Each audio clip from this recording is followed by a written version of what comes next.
Good afternoon, coaches. Listen, let's talk inside veer, guys. And specifically, I want to talk to you guys about the fullback's path, the mesh point, and how it can change versus an even or an odd front.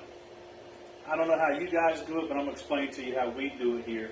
And then I'll invite you guys to give me some feedback, what you think, and here we go.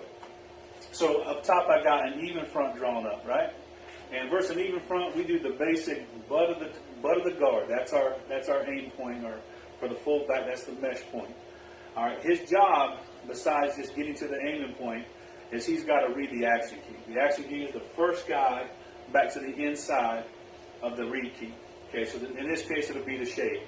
The front side guard or the play side guard in the center, they're doubling, and basically the fullback is reading that double team. He's going to stay on his veer track. The fullback will stay on his veer track as long as this shade is handled.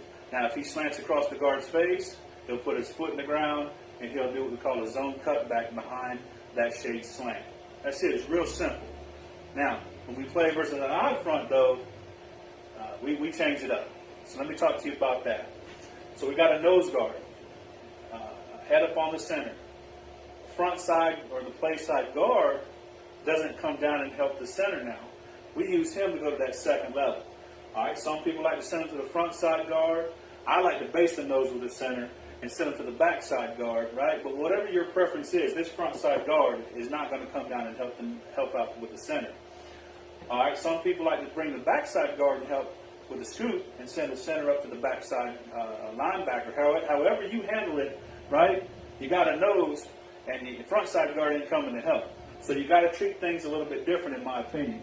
So what we do is we call it a one path. We take the fullback, and instead of the butt of the guard as our aim point for the mesh point, we send the fullback to the butt cheek, okay, the play side butt cheek, or the play side leg, however you want to phrase it, to the play side.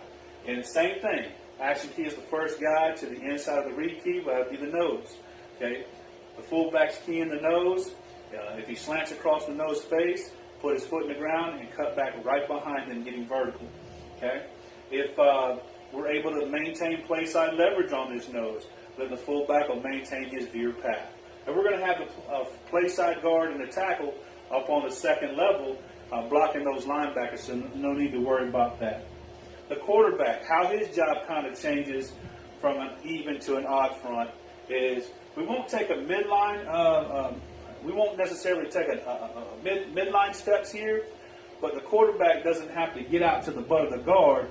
He's essentially going to take the snap and just kind of open, and he's not stepping off the midline, but he's opening so that he can meet the fullback right there at the butt of the center, the play side butt cheek of the center. It's just something that you got to rep in addition to your normal path.